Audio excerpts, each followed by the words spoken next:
warkii oo fidsan qarax ismiidaamina ayaa lagu soo waramayaa inuu ka dhacay magaalada Muqdisho hotel ku yaala xeebta Lido kaasi oo sababay dhimasho iyo dhaawac haddaba qaabkii qaraxaas u dhacay waxa warbixintan inooga soo dirtay wariyaha Somali Channel Nimco Maxamed Bashir inta la ogyahay hal ruux ayaa ku geeriyooday laba kalena way ku dhaawacmeen qarax xoogan oo ka dhacay gudaha baar ku yaala xeebta Lido ee magaalada Muqdisho qaraxa oo ka dhashay baabuur waxyaabaha qarxa laga soo buuxiyay oo la dhigay goob baabuurta lagu baakinto ayaa sidoo kale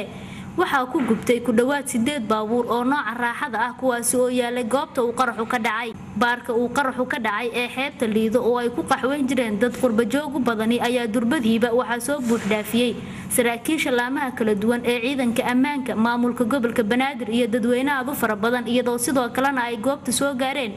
baabuurta dabdamiska kuwaas oo ku guuleystay inay damiyaan dab xoogana oo qaraxa ka dhashay taliyaha ciidanka booliska Soomaaliyeed Generaal Shariif Sheekuna Maye taliyaha ciidanka nabad sugidda ee gobolka Banaadir Khaliif Ahmed Ereg iyo gudoomiyaha degmada Cabdicasiis Cabdullaahi Xuseen Xasan Fanax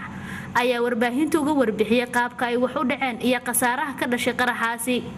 والله فل وحشنما أيها كذا عي هالكان جاري وحيالها قرحة كماي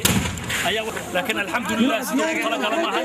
الجشي أنت أي جشاء كل ما خي لكن فل وحشنما كوحي لو قياس أيها كوحي نبديت كفل دقن كسوق أيها هالكان كذا عي لكن إن شاء الله مركل البراء أيها وحاقي أنت صوب عدوتا لكن ماشي تروح كذا فل وحشنما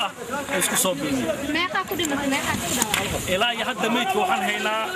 نور قفوض نوع أي هالق قفوض ميده ماشي يلا لكن باركينج meeshii loogu talagalay alxamdulillah wax ka saaraa oo meeyda oo dada hal qof ayaa ka jira iyo laba qof oo dhaawaca ilaa 8 baabuur ayaa ku burburay meesha oo dadku lahaayeen iyo baabuurkii isqarxiyay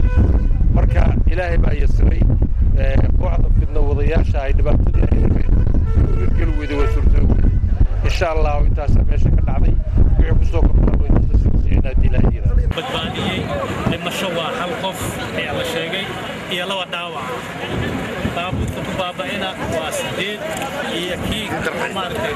waa 9 baabuur oo ku jiro kii oo maartay waa intaas waa miineysana baabuur waa miineysana wixii kalena baaritaanka hadda ayaan bilaabnay wixii ka soo baxay baaritaanka ayaa sheegi doona insha Allah inta badan dadka ku nool magaalada Muqdisho ayaa imaanaya xilli madaxda sare ee dawladda federaalka ay dhawaan shaaciyeen inay ku guuleysteen ammaanka guud ee caasimadda dalka ee Muqdisho iyo waliba gobolada ay gacanta ku hayaan Nimco Maxamed Bashir